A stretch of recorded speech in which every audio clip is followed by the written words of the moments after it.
Hey guys, welcome back to the next video. In this video, we are going to talk about the layered image, and then we are going to do hands-on on layered image. What is a layered image? A layered image is basically one of the features of using Docker. It is one of the main advantage of using Docker in terms of layering your images.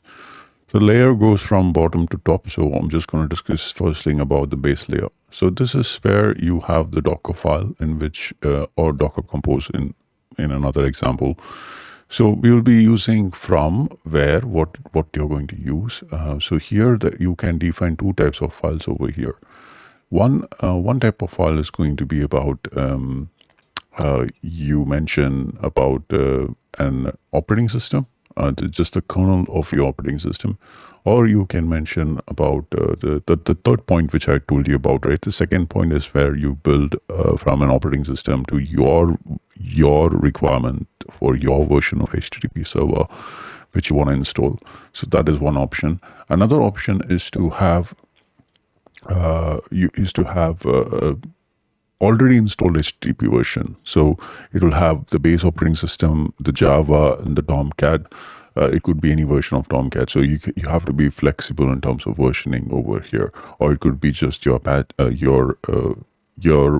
base operating system, whichever they prefer, like Ubuntu or CentOS. And then on top of that, you will have Apache extension service, because for that you need to run Apache. And then on top of that, the Apache HTTP version, whichever is available in the Docker image. So these are the three important things which gets built already pre-built over here as an image. So you install that, and you install your content over here. Like for example, your WAR file, which you need to deploy. So that WAR file you will be deploying. And then while executing this particular image, while running that image, you will be setting the port number over here. So when you're running it. So that's one option. That's the third option we spoke about. The second option is basically building your operating system. First, you will say, I need CentOS 9 version, for example.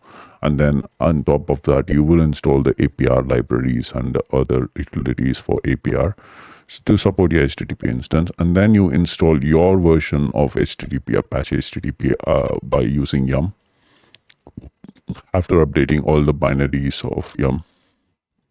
And then you will install the latest version of Apache HTTP server, and then you will configure that with the configuration file over here. And then after that, you will send the content over here. So likewise, you will create multiple layers. So every time you create a layer, every time you execute, every time you go for a particular line of work, right, for it to run, it creates a layer. Very simple. So it creates a layer over here, layer, layer, layer, layer, layer. So it's going to have layers layer after layer. So what happens is, like, every time it creates a layer, right, it leaves that layer as read-only. There is no writing option on this layer. There is nothing you can write. So if you want to write, you have to write on top of this layer with creating a new layer. Okay, this is how Docker is so unique in terms of handling the layer-based file system. Okay, so Docker uses something called union file system, which helps it to build this kind of a layer file system. So for example, in this example, what I've done is, like, I've shown you the different layers over here. So when you do a Docker image over here, so a Docker build of an image, right? So firstly, we will start our deployment with one line of code where we will ask it to download one image. So you will see that we will install the base image.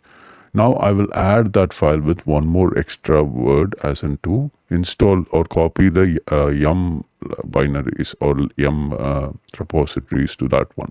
So you will see that for first action item, you will see that there will be one file copied. So you can use the star repo and copy it. So you can use one command in, you can use multi-command in one single run command. So it will create one image and it will do both the actions. So it will add two files.